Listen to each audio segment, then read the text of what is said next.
My mother demanded I abort my baby to protect my sister's feelings. When I refused, she started a social media war. But the truth destroyed them, and my sister ended up alone and divorced. I'm 30 years old. I work in digital marketing. And what happened last year with my mom and my sister basically destroyed whatever relationship was left between us.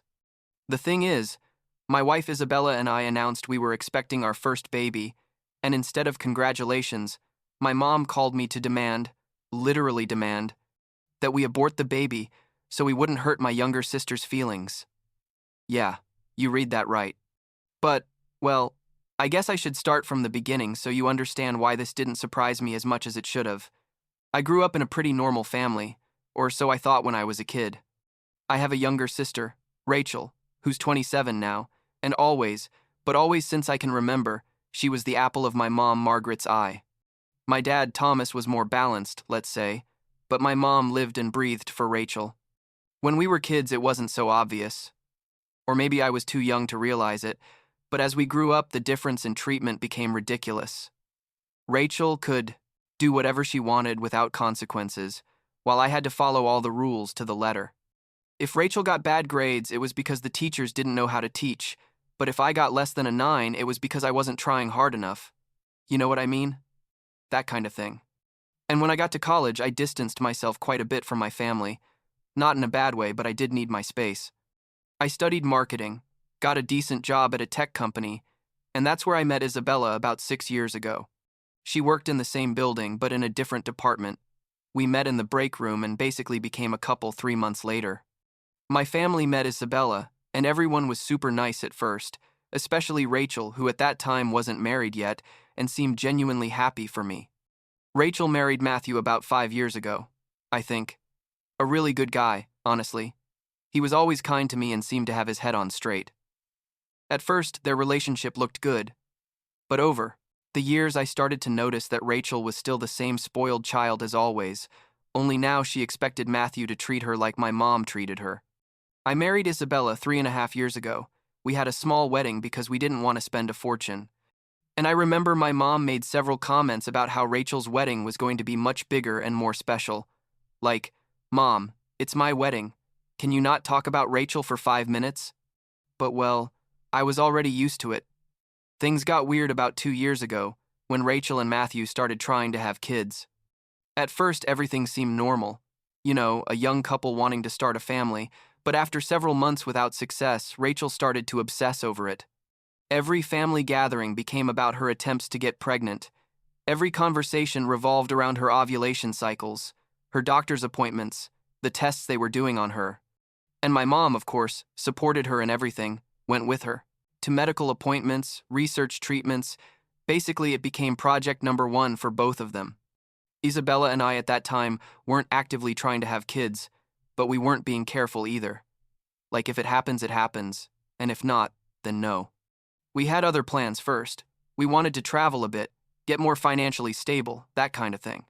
But life has its plans, I guess, because last year Isabella started feeling weird, with morning nausea, extreme tiredness, and when she took the test, it came out positive. We were super excited, obviously, a bit nervous because we hadn't planned it exactly for that moment, but definitely happy. We waited until Isabella was about 3 months along to start telling people. First, we told her parents, and it was beautiful. Her mom cried with happiness. Her dad hugged me and told me I was going to be a great father, all very emotional and nice. Then we organized a dinner with my family to give them the news. We invited my parents and Rachel with Matthew. We made dinner at our house, and at the end of dessert, Isabella took out the first ultrasound and put it on the table.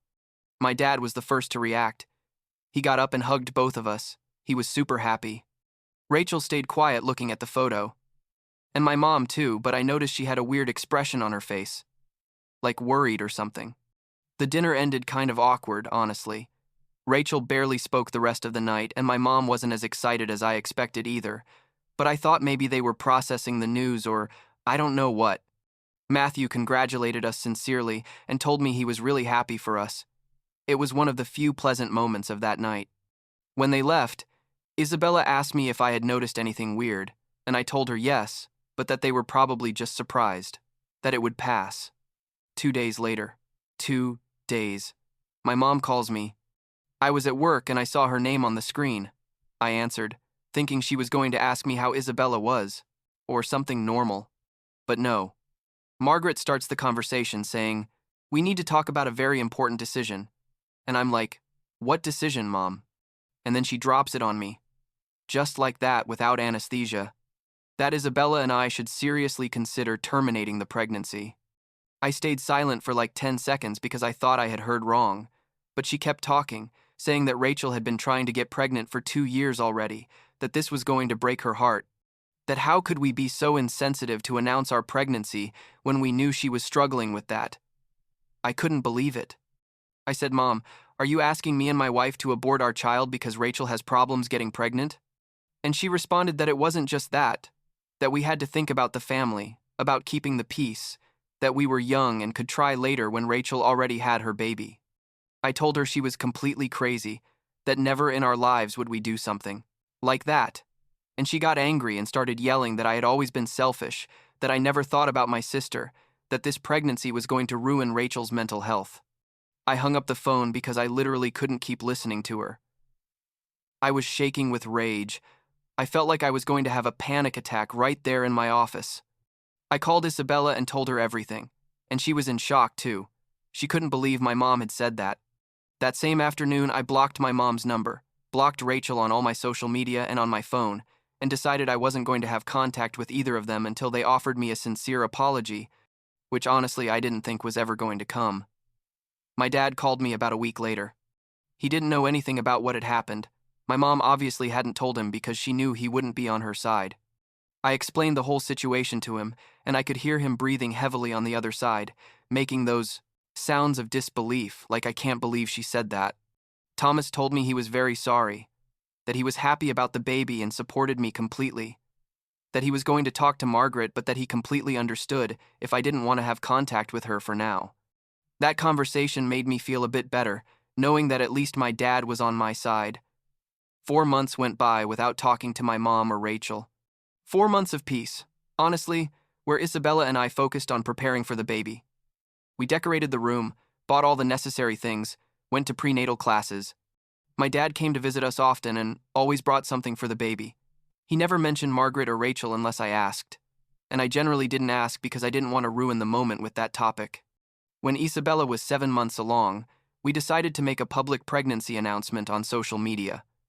Until that moment, only our close family and very close friends knew, but we wanted to share the news with everyone. We posted a cute photo of Isabella's belly and put something simple like "We're expecting our little one in January. We're very happy and excited." The comments were beautiful. All our friends and acquaintances congratulating us. It was really nice to see so much support. The next day in the morning, a Saturday, someone knocked on our door. Isabella was resting because the last few weeks she had been more tired, so I went to open it.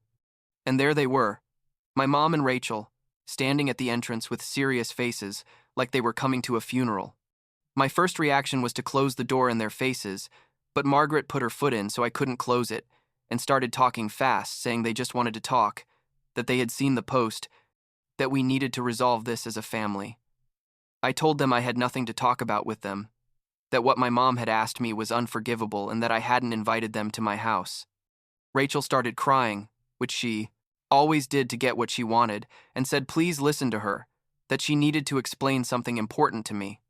Against my better judgment, I let them in, mainly because I didn't want the neighbors to hear the drama, and I took them to the living room. Isabella came down when she heard voices, and when she saw who it was, she got tense immediately, but stayed standing next to me. Rachel started talking, saying that last month she had finally received an official diagnosis from the doctors, that she had fertility problems, and that it was very unlikely she could get pregnant naturally. She said it had been devastating for her, that she had been trying for 2 years, and that now knowing she probably could never have biological children was destroying her emotionally.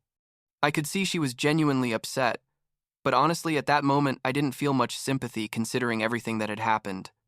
My mom intervened, saying that's why they had come, that they wanted to make peace. Before the baby was born, that Rachel had accepted that they were going to have a child, and she probably wouldn't, and that they wanted to be part of the baby's life. I told them I appreciated that Rachel was working on accepting her situation, but that didn't change the fact that my mom had asked us to abort our child. Margaret said it had been a moment of desperation, that she was trying to protect Rachel and that she had said things she regretted, but she never said, "I'm sorry." Neither of them said the words, "I'm sorry" or "forgive me."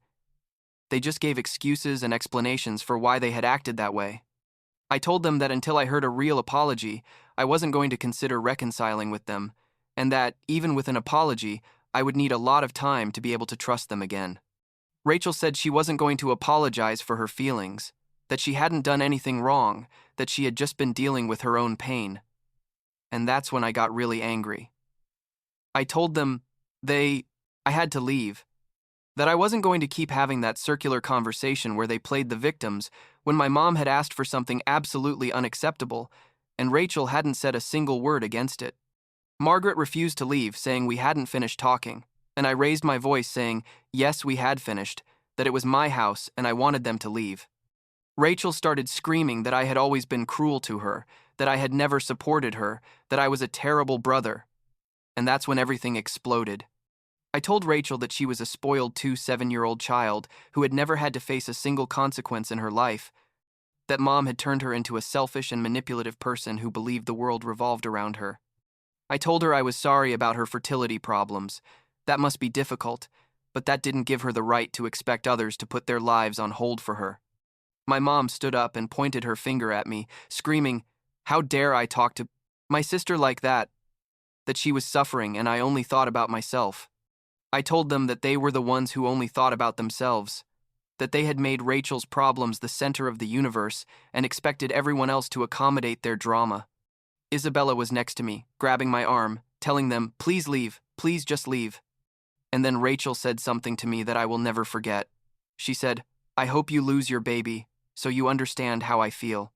The silence that followed was deafening. Even my mom went quiet, looking at Rachel with wide eyes. I told her to get out of my house immediately, that I didn't want to see her again in my life after saying something like that. My mom tried to defend her, saying she didn't mean it, that she was just very emotionally upset. But I had had enough. I literally pushed them toward the door and told them if they didn't leave, I was going to call the police. They finally left, Rachel still crying, and my mom yelling that I was a terrible son and that I was going to regret this. Isabella and I were in shock after they left. She was crying. I was shaking with rage. Everything had been horrible. I felt guilty for letting them in the first place, for exposing Isabella to that stress when she was pregnant. We spent the rest of the day trying to calm down, watching movies and trying not to think about what had happened. The next day I wake up to like 30 notifications on my phone. Rachel had made a Facebook post telling her version of the story, saying that her cruel brother had kicked her out of his house because she was dealing with infertility, that I had said horrible things to her about her problems conceiving, that my wife and I were rubbing our pregnancy in her face on purpose. My mom had shared the post and had added her own comments about how I was an ungrateful son who had cut contact with his family just because his sister was going through a difficult time. The comments on her post were mostly supportive of Rachel. People saying I was horrible, that how could I be so insensitive, that family is the most important thing. Obviously, they were only hearing one side of the story, and Rachel knew exactly how to present herself as the victim. Several relatives I didn't even see regularly started sending me messages asking what had happened. Some even sending me critical messages without even asking for my version. Isabella was furious, angrier than I had seen her in years. She told me we had to respond, that we couldn't let Rachel keep lying publicly about us. I didn't want to make drama on social media, honestly, but she was right. We couldn't let Rachel's narrative be the only version that existed. So I wrote my own post, long, explaining exactly what had happened from the beginning. I told about my mom's call asking us to abort, about the 4 months of no contact, about how they had shown up at my house unannounced, about how they never really apologized, and about Rachel's comment wishing we would lose the baby. I didn't exaggerate anything. I didn't add false details. I just told exactly what had happened as it was. I ended by saying I was sorry Rachel had fertility problems. But that didn't give her the right to expect my wife and me to sacrifice our happiness for her. and that I wasn't going to tolerate more manipulation or drama from her. The post exploded. Within hours, I had hundreds of comments, most of them supporting me, saying my mom and Rachel were completely out of line, that what they had done was unforgivable. Several relatives who had commented on Rachel's post started commenting on mine, saying they didn't know the whole story, that if they had known about the call asking for the abortion, they never would have supported Rachel. Matthew, Rachel's husband, sent me a private message apologizing for everything, saying he didn't know my mom had asked for that he was also shocked. He told me Rachel had been obsessed with Isabella's pregnancy, that every day she talked about it, that she had become toxic about the topic. He said he had tried to convince her to go to therapy, but she refused, that her whole identity had become being the victim of her fertility problems. I thanked him for the message and told him I didn't blame him for anything, that I knew it must be difficult to be married to someone like that. Rachel and my mom deleted their posts that same day when they saw the reaction wasn't what they expected. They didn't apologize to me for the public lie, they just deleted them as if they had never existed. I left my post up for a week before deleting it too. Not because I regretted it, but because I had already made my point and didn't need to continue with the public drama. The following months were quiet. My dad kept visiting us regularly. He was super excited about the baby. He never mentioned Margaret or Rachel directly, but sometimes he made comments like, "Things at home have been difficult," or "Your mom hasn't been well." And I felt sorry for him because he was stuck in the middle of all this, but didn't know what to do about it. About 3 months after the Facebook drama, Matthew contacted me again, this time to tell me that he and Rachel were getting divorced. He said the last few months had been impossible, that Rachel had become even more obsessive and toxic, that he had caught her stalking Isabella's social media constantly, that she made cruel comments about us all the time. He said he couldn't take it anymore, that he had tried to help her, but she didn't want help. She just wanted to wallow in her misery and blame everyone else for her problems. I felt really sad for Matthew. Honestly, he's a good guy and didn't deserve all that. I told him I completely understood his decision and that I hoped he would find someone who truly valued him. Later, I found out from my dad that Rachel had moved back in with my parents after the divorce, that she had basically had a mental breakdown. When Matthew asked her for a divorce, and my mom had to go pick her up, Isabella gave birth in January, a beautiful and healthy boy. My dad came to the hospital. He cried when he held his grandson. It was a really nice moment. He asked me if he should tell Margaret, and I told him it was his decision, that I wasn't going to prevent her from meeting her grandson, but that I also wasn't going to actively invite her until things changed. As far as I know, my dad sent her photos and she didn't respond much, maybe still waiting for me to be the first to reach out, but that's not going to happen. It's been almost a year since all the initial drama. My son is 8 months old now, and he's the best thing that's ever happened to me. Isabella and I are happy. Tired, obviously, because having a baby is exhausting, but happy. My relationship with my mom and Rachel is still non-existent. I haven't talked to either of them, and honestly, I don't feel like I'm missing out on anything. My dad keeps visiting us and having a relationship with his grandson, which is the most important thing to me. Sometimes I feel guilty, not for cutting contact, but for all the things I said to Rachel that day at my house, especially about her infertility. I know it was cruel, but I also know that what she said about wishing we would lose the baby was 1,000 times worse. I don't regret cutting them out of my life, but I do wonder if I could have handled things differently, if I could have been less harsh. Isabella tells me not to torture myself with that they were the ones who crossed all the lines first, and that I was just defending myself. Last week, my dad told me Rachel finally started therapy, that after the divorce, she realized she needed help. I don't know if that will change anything between us eventually. Maybe with time and real work on her part, we can have some kind of relationship, but for now, I'm fine, maintaining the distance. My mom apparently still doesn't understand why. What she did was wrong. My dad says she believes I'm the one who exaggerated everything and that I just need to forgive and forget. But that's not how things work. You can't ask someone to abort their child and then expect them to act like nothing happened. For now, I'm focused on my little family, on Isabella and our son, on building a life that's healthy and happy without the drama and toxicity that came with maintaining a relationship with my mom and Rachel. Maybe someday things will change, maybe not, and I'm at peace with either of those possibilities.